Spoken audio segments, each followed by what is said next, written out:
Ladies and gentlemen, please welcome Brad Muise.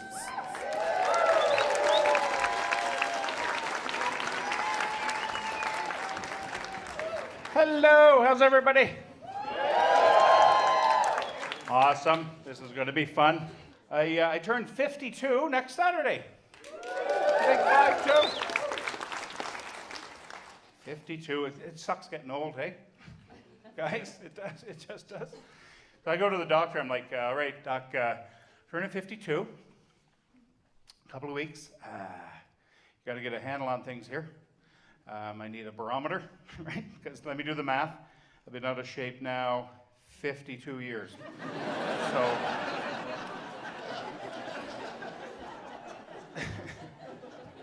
So we do a bunch of tests and everything. I come back and he goes, Brad, you got two major problems with your health. Number one, you're overweight. Jeez, I didn't see that one coming, hey? Just to blindside a guy like that out of the blue, you know? Give a fella a warning, you know? You don't got to go to school for 7 years to call me fat. I know I'm fat. Right? My seatbelt has stretch marks. I know I'm fat. You know what the wife calls making love to me? Rolling a fatty. Nice, eh?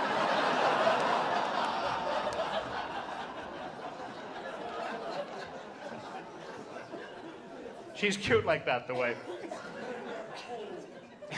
And he says, the other thing, Brad, your cholesterol off the charts. Never seen cholesterol so high in my entire career. He said, the lab work came back and it actually said, I can't believe it's not butter. That can't be good. That's not good. He puts me on this cholesterol medication, and I'm on it, and then I'm watching this commercial on TV, and commercial, you know the drug commercials, they come on, they scare the hell out of you? Right there. So they talk about the drug, then in the last half, all they do is talk about the side effects, right? So this drug that I'm on for my cholesterol is on the TV, right? And I'm watching, the two major side effects is decreased sex drive and gynecomastia. That's man boobs.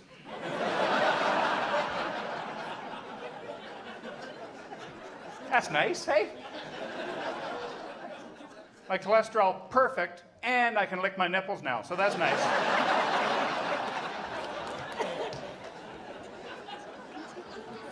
I'm not saying it isn't fun, but it isn't right. Especially when you're driving, it's just dangerous. Don't do it.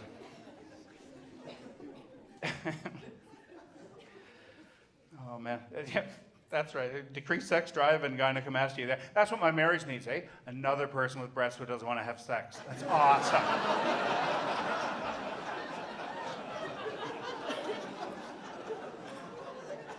That's fantastic.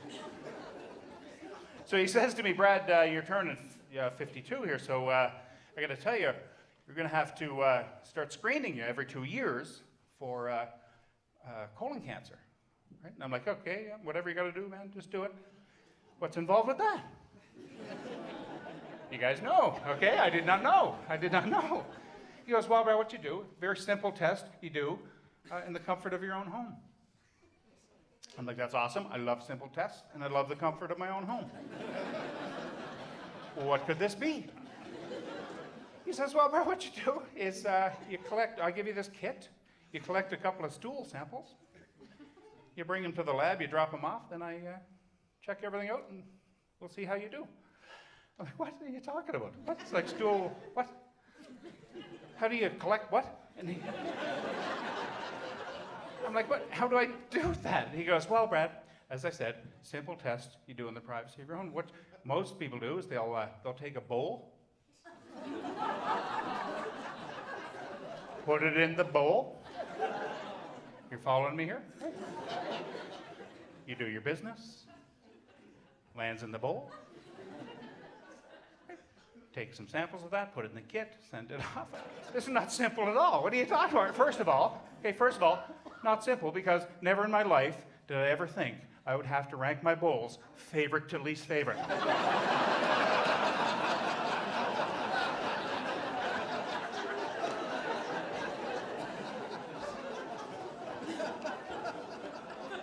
I'm in my cupboards. I'm like, oh, no, I couldn't.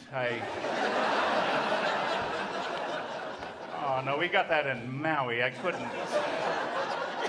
That's just not right. And so I'm like, what, really? In this today and age? Like today, 2015? That's how we do that? He goes, yeah. Well, he said, well, a simpler way is what some guys do is they take a big bowl, put it on the floor, do it that way. I'm like, really? That's more simple? That's not simple at all. First of all, you got to be home alone for that move.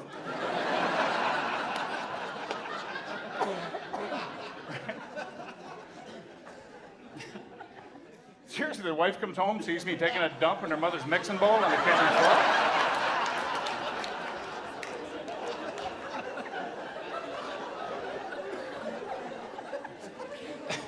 The next day, I'm in a lawyer's office or a mental institute, one or the other.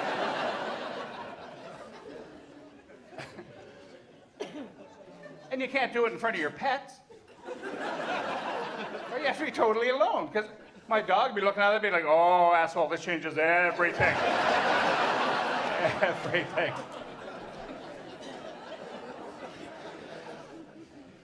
So it's fun getting old, I guess, is what I'm trying to say there. Anybody raising teenagers? Yeah, that's fun, hey? Oh, good times. Oh, man. Here's the thing I notice about teenagers is at 1 second, they'll say something really like brilliant and, like heartwarming, right? 4 seconds later, dumbest thing you ever heard in your life. Right? Yeah, she comes home from school the other day, she goes, Brad, we have a new kid in our class. His name is Muhammad. Right? And I was like, oh, really? Like, is he from like India or Pakistan or somewhere like that? And she goes, oh my God, Brad, that is so racist. And in my mind, I'm like, geez, am I that out of touch? Like, that's not racist. Right? Like, I didn't mean it that way. I didn't mean anything like that. Right? I'm like, honey, I'm sorry. Like, where's he from? She goes, he's like from Muslim.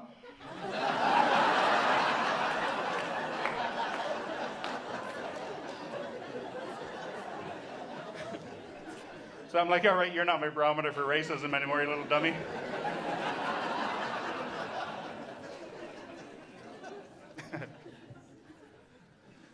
No more kids for us, though. We decided, no more kids. So you know what that meant for me. Last summer. Fellas, vasectomy brothers, are you here? Yes. July 12th, 2014, the day I became a girl.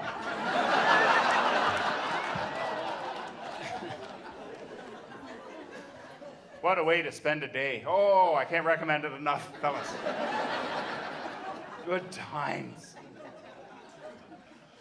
And here's something I'll warn you, fellas who haven't had one of these. 2 weeks before you get your vasectomy, you have to go to the doctor for an exam. Right? And it's not like an exam like, why do you hate babies? It's not like that kind of an exam. No. It's like an exam, right? Of the area. So I'm there, I'm in the doctor's office, I'm on the exam table, got the legs in the stirrups. Ladies, my heart goes out to you, the stirrups. Hey, they put the little mittens on them or whatever, but it's just awful. Just a horrible position to be in life. Just awful. So I'm there exposed to the world, and the doctor, he's down there checking things out. Here's what I hear out of the total silence. Brad, your scrotum looks fine. Shit, nobody's ever said that to me before. I've been on this planet 50 years, never heard those words strung together before. Because I'll be honest with you, I've always thought of it as a bit of a problem area. But to have it validated by a medical professional like that? Oh, you kidding me? My self-confidence through the ceiling, eh? I got little hats made for it now. I do a whole production. It's a whole show now, really. But the weirdest thing about this whole vasectomy story was hearing those, for me anyway, was hearing those words from a man's voice. Like that was the weirdest thing, right? To hear a man say, Brad, your scrotum looks fine. Right? Like, I had no idea what to say. I was like, if you like it, then you should have put a ring on it.